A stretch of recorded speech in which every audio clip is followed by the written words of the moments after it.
Hello everyone, welcome back to another episode of Technologyglance.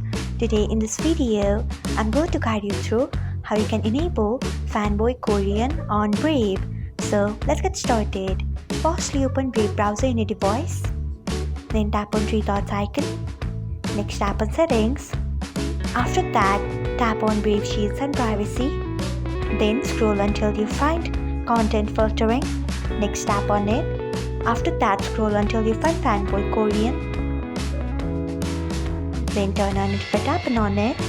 So this is how you can enable Fanboy's Korean on Brave. Thanks for watching.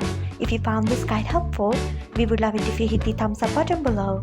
We upload quick new tech tutorials like this one every day. So do not forget to subscribe to our channel and hit the bell icon so that you'll never miss another update.